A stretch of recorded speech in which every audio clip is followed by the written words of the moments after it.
बापू, ये क्या हो गया तुम्हें बापू?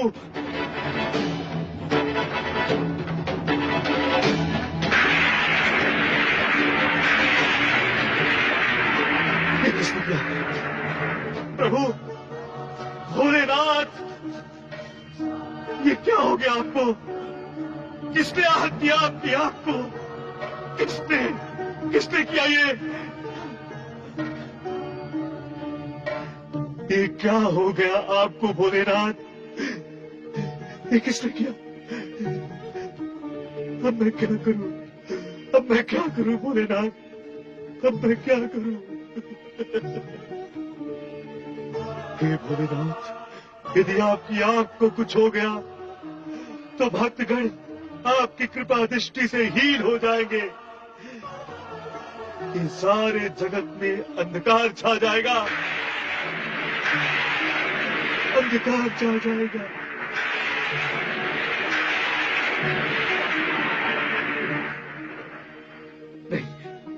नहीं भोलेनाथ, मैं ऐसा नहीं होने दूंगा।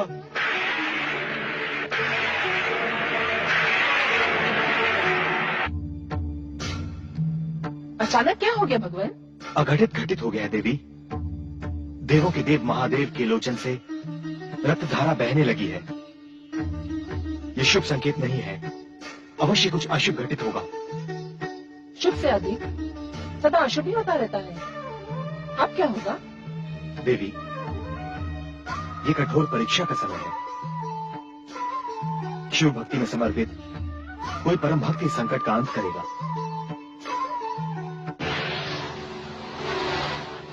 ओम नमः शिवाय, ओम नमः शिवाय।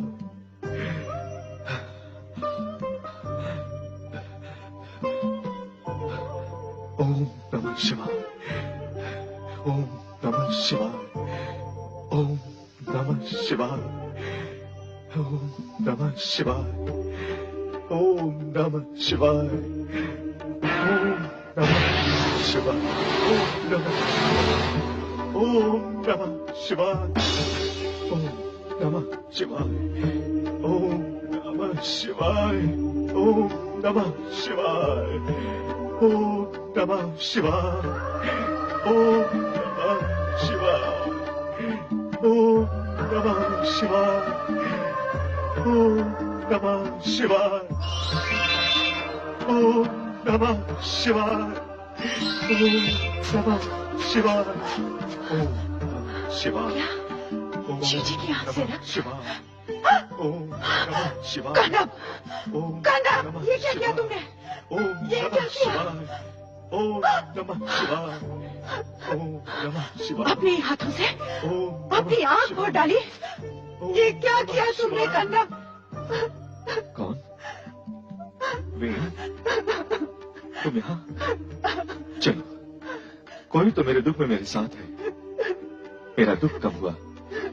बेड़ी, देखो, भगवान शिव शंकर की आंख ठीक हो गई। उनकी आंख से ज्योति निकलने लगी। देखो बेड़ी, देखो। ओम नमः शिवाय, ओम नमः शिवाय, ओम नमः शिवाय। बेड़ी, तुमने देखा कैसे भोलेनाथ की आंख ठीक हो गई? देखा कनब, देखा मैंने। अब तुम्हारी आंख का क्या होगा? क्या होगा? कुछ नहीं।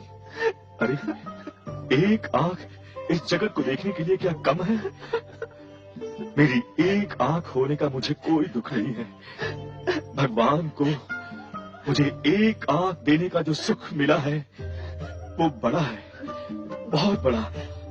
और फिर मेरी इस एक आंख से भगवान शिव शंकर के दर्शन का सुख तो मुझे मिलता ही रहेगा। ओम नमः शिवाय। ओम नमः शिवाय।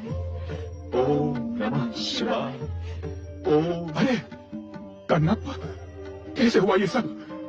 क्या हो गया ये सब कन्नप्पा?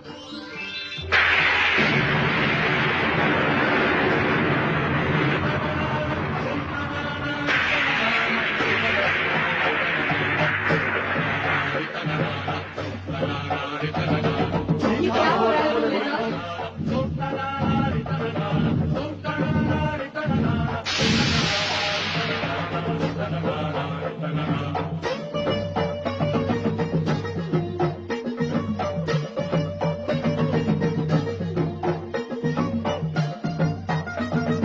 ब्रह्मदेव, अचानक ये विस्फोट की ध्वनि कहाँ से आई?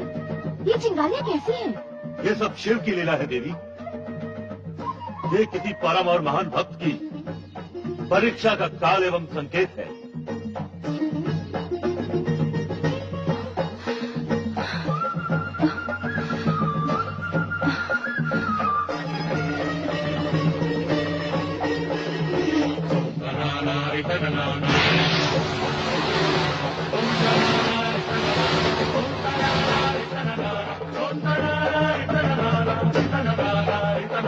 पुत्र गणेश! पुत्र गणेश! तुरंत आ जाओ! तुरंत कैलाश पर प्रकट हो!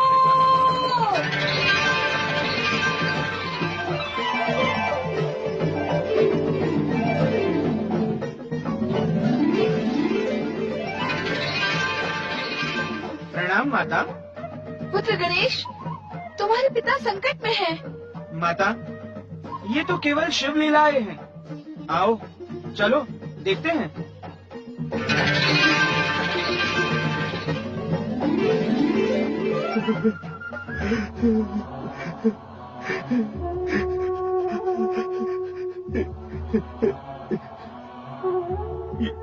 क्या हुआ?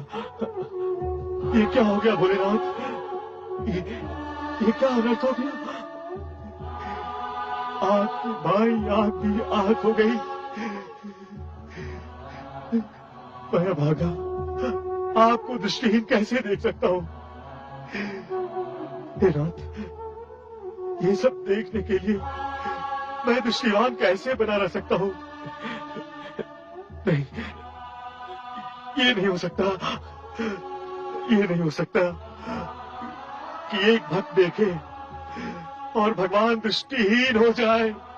ये संभव नहीं है, ये संभव नहीं है।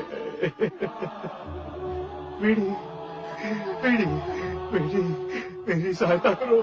कहो कन्नप, क्या करना है? मेरे भोलेनाथ पीड़ित है। मैं इनकी पीड़ा कैसे सहन कर सकता हूँ?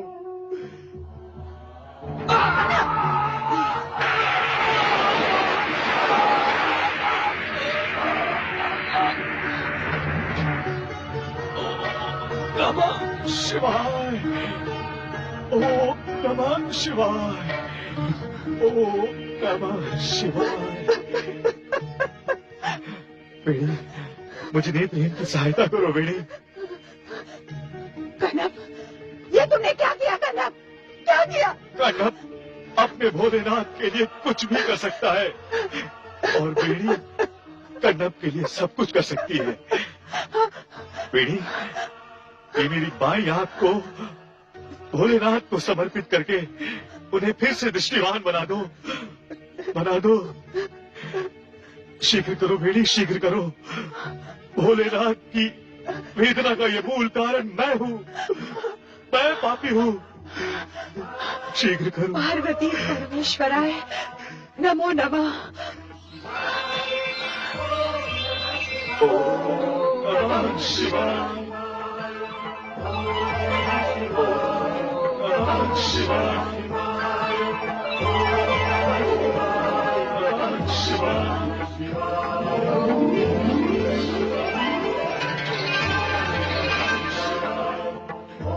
स्वामी स्वामी इस विचित्र लीला का अंत करें स्वामी। माता पार्वती, गणेश, प्रभु प्रभु, जय गणेश प्रभु। प्रभु प्रभु, मेरे कन्नप की आंखें फिर से लौटा दे। वो नेत्रहीन होकर कैसे जी सकेगा? दया करे प्रभु, उसके नेत्र लौटा दे। वेणी, चिंता न करो, ये तो महादेव जी की परीक्षा है। अपने भक्तों को सदा सुखी बनाने के लिए भगवान शिव इस प्रकार की लीलाएं करते रहते हैं। तुम धैर्य धारण करो, सब कुछ ठीक हो जाएगा।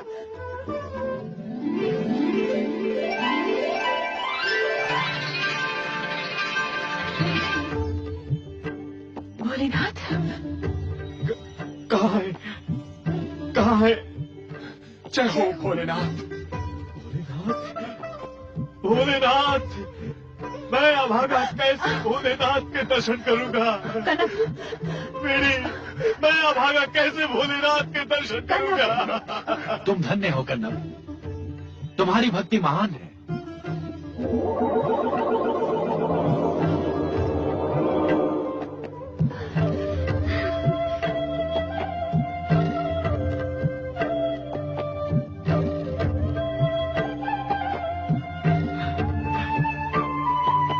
भगवान भोलेनाथ, प्रणाम। माता, माता पार्वती, प्रणाम। जय गणेश, जय गणेश। भोलेनाथ, प्रभु, भोलेनाथ, प्रभु। उठो कन्नप, उठो।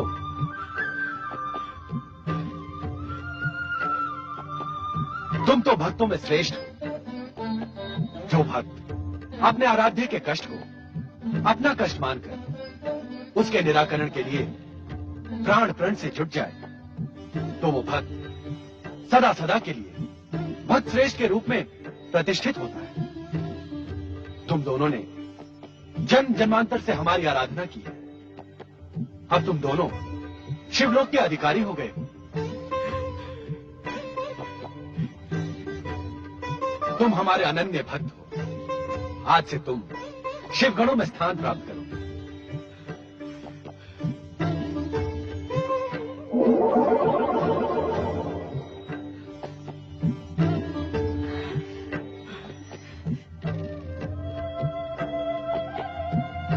धन्य हो प्रभु, धन्य हो। अहो भाग्य हमारे। भगवान भोलेनाथ की जय। माता पार्वती की जय। पार्वती नंदन श्री गणेश की जय।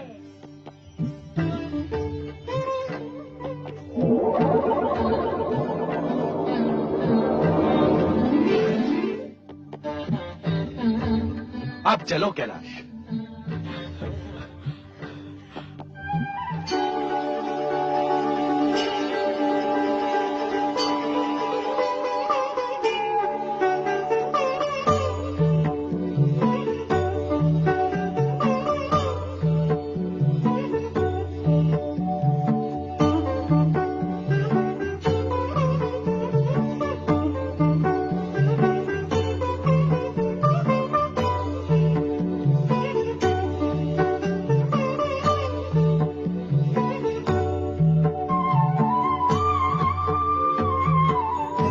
भगवान भोलेनाथ की जय। माता पार्वती की जय। शिव पार्वती नंदन श्री गणेश की जय। नंदी, आज्ञा करें प्रभु। आज्ञा नहीं, सूचना है। कहें देवाधिदेव महादेव।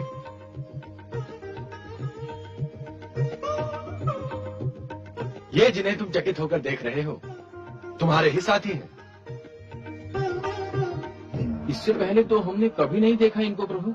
इन्हें शिवधाम की प्राप्ति अभी हुई है, तो तुम इन्हें पहले कहां से देखते? ये गणप और बेणी है। पिछले अनेक जन्मों से दोनों साथ हैं और हर जन्म में इन्होंने शिव भक्ति का आदर्श प्रस्तुत किया है। इस जन्म में तो कणप भक्ति की पराकाष्ठा तक जा पहुंचा, इसलिए शिवधाम का अधिकारी बन गया है। ये दोनों शिवगण के रूप में शिवलोक में रहेंगे। इनका स्वागत करो नंदी। आए, आपका कैलाश पर स्वागत है।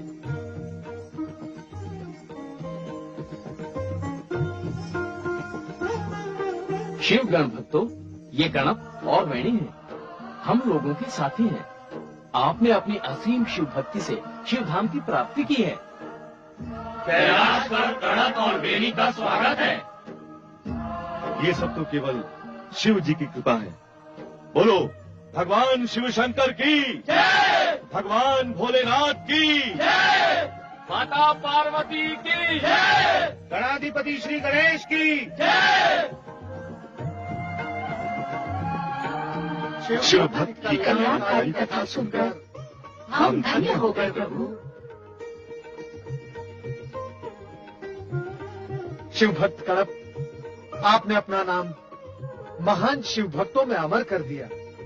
आप दोनों शिव भक्तों को नारद का सादर प्रणाम। आप हमारे पूज्य हैं देव ऋषि, आप हमारे प्रणाम के अधिकारी हैं।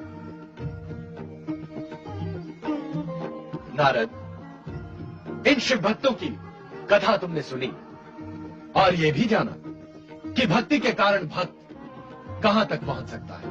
हाँ भगवान, इन दोनों शिव भक्तों की कथा से ये स्पष्ट हो गया कि उच्च स्थान प्राप्ति के लिए उच्च विचार और उच्च कर्म के साथ साथ उच्च कोटि की शिव भक्ति भी अपेक्षित है। यदि तुम इस सत्य को स्वीकार करते हो तो नारद, अब ये तुम्हारा नैतिक कर्तव्य है कि तुम संपूर्ण जगत को ये संदेश दो कि सच्ची भक्ति से भक्त समस्त कष्टों का निवारण करके जन्म मरण के बंधनों से मुक्त हो जाता है। भगवान, नारद और करता भी क्या, सारा जीवन और समय प्राणियों को मुक्ति मार्ग का संदेश देने में ही व्यतीत हुआ है और भविष्य में भी यही क्रम चलता रहेगा। मैं तो चला आपका संदेश लेकर। नारायण नारायण। त्रिलोकीनाथ भगवान भोलेनाथ की जय, सर्वेश्वर शिव शंकर की जय। सर्वेश्वर शिव शंकर की कृपा से विनम्रता की मूर्ति कन्नप तथा बेणी को उच्च स्थान की प्राप्ति हुई। उन्हीं की इच्छा से अभिमानी का पतन भी होता है। जब अभिमानी का अभिमान उसके सिर पर चढ़कर बोलने लगता है तो उसकी गूंज अभिमानी के भविष्य को पतन की कालिमा से कलंकित कर देती है। ऐसी ही कथा है वत्स देश की राजकुमारी सुमति की, जो स्वयं को संसार के किसी भी पुरुष से श्रेष्ठ समझती है। वत्स देश का गौरव विजय श्री से सुशोभित अद्वितीय वीरांगना युवराज सुमति की जय जय जय। पधारो युवराज सुमति। वत्स देश की राजसभा में आपका स्वागत है। हमें पूर्ण विश्वास है कि विदर्भ के कायर राजकुमार मर्कतसेन को पराजित करके विदर्भ की राजधानी में आपने वत्स देश का ध्वज अवश्य फहरा दिया होगा। आपने हमें युवराज की उपाधि दान में नहीं दी है पिताश्री, उसे हमने अपनी वीरता और बाहुबल से प्राप्त किया है। विदर्भ तो क्या, आज पूरे आर्यवर्त में ऐसा कोई पुरुष योद्धा नहीं है जो हमसे टकराने का साहस कर सके। आज वत्स देश के युवराज सुमति का नाम सुनते ही बड़े बड़े वीरों के हृदय की धड़कनें बढ़ जाती है और उनका भय उन्हें कायरता की सीमा तक पहुंचा देता है। यही हाल विदर्भ के मर्कतसेन का भी हुआ। हमारे प्रहारों की मार से वो रणभूमि छोड़कर दूर भाग खड़ा हुआ। हमें आप पर गर्व है युवराज। वत्स देश का बच्चा बच्चा हमारे इस गौरव में सहभागी है। बोलो वीरों के वीर युवराज सुमति की जय जय जय। सभासदों, भगवान शिव ने हमें राजकुमार प्रदान नहीं किया, इसका हमें कोई दुख नहीं है, क्योंकि युवराज सुमति ने अपने कोई पुत्र से अधिक योग्य वत्स देश का सच्चा उत्तराधिकारी सिद्ध किया है। आप सत्य कह रहे हैं महाराज। आप ये भी जानते हैं कि हमने किसी पुरुष को अपने से श्रेष्ठ कभी नहीं समझा, क्योंकि नारी यदि ठान ले तो वो पुरुष की शक्ति के अभिमान को एक क्षण में छिन्न भिन्न कर सकती है। हमने पुरुष पर नारी की श्रेष्ठता सिद्ध कर दी है। हमने ये भी सिद्ध कर दिया है कि युद्ध कौशल में हम किसी भी पुरुष से बढ़ चढ़कर हैं। जो भी पुरुष युवराज सुमति से टकराएगा वो चूर चूर हो जाएगा। महान योद्धा युवराज सुमति की बंद करो, बंद करो ये जय जयकार। राजन, सावधान राजन, रोकिए ये जय जयकार। ये सत्वहीन जय जयकार राजकुमारी सुमति के पतन का कारण हो सकती है। राजन, ये जय जयकार राजकुमारी के झूठे अभिमान को बढ़ावा देगी और ये उसे पतन की ओर ले जाएगी। राजगुरु धूर्जटी, ये क्या कह रहे हैं आप? लगता है राजगुरु धूर्जटी की बुद्धि भ्रमित हो गई है। हमारे किसी शत्रु ने इन्हें हमारे विरुद्ध भड़का दिया है।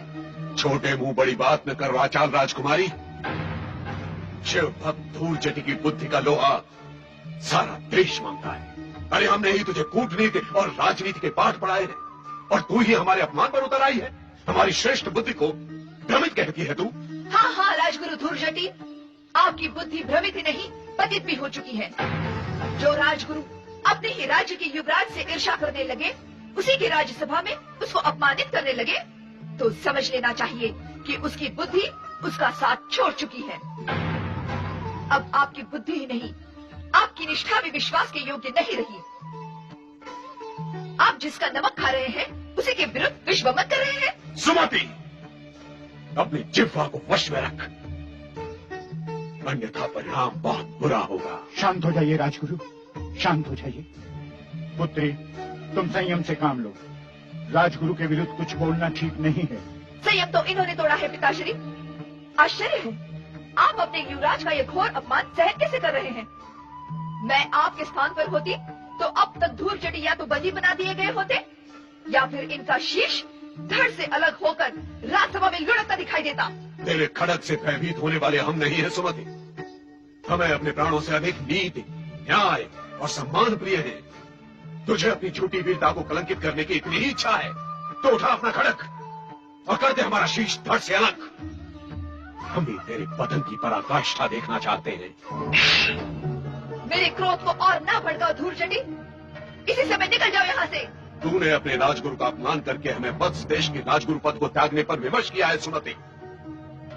हम इसी समय महाराज भद्रसेन द्वारा प्रदत्त राजगुरु के पद को त्यागते हैं और आज के बाद हम इस राज्यसभा में झांकने भी नहीं आएंगे। महाराज भद्रसेन, सुमति को सिर पर चढ़ाकर आपने अपने सर्वनाश को निमंत्रित किया है। अपने जाने से पूर्व हम आपको सावधान करना अपना पावन कर्तव्य समझते हैं। पुरुष की वेशभूषा धारण करने मात्र से कोई स्त्री पुरुष नहीं बन जाती। जो स्त्री स्त्रियोचित लज्जा और मर्यादा का त्याग कर दे, वो अपने पिता और पति दोनों के कुल को कलंकित करती है। अपनी समझ जा सुमति और अपनी नारी की मर्यादा में वापस आ जा। अपने सुमति नाम को सत्य कर दिखा तू। बस बस, बहुत हो गया। पिताश्री, धूर्जटी से कहिए हमारी आंखों से ओझल हो जाए, अन्यथा इनकी हत्या का पाप आपके सिर लगेगा। अब तेरा सर्वनाश निश्चित है धूर्त राजकुमारी। हम जा रहे हैं सदा सदा के लिए इस राज्यसभा को त्याग कर।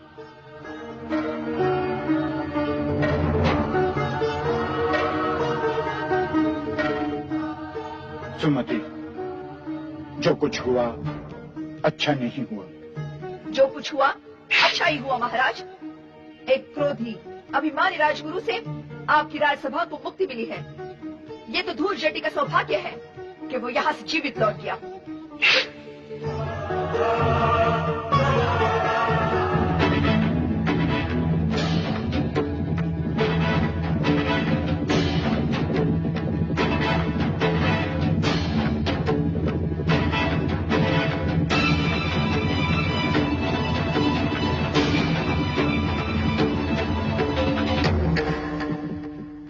महाराज वज्रसेन, इस वन में आखेट योग्य तो कोई पशु दिखाई नहीं पड़ता।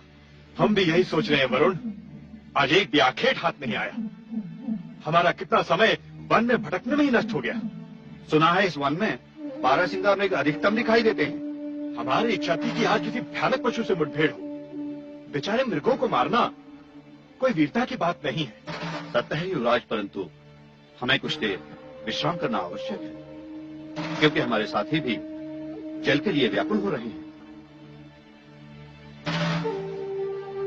ओम महारुद्राय स्वाहा।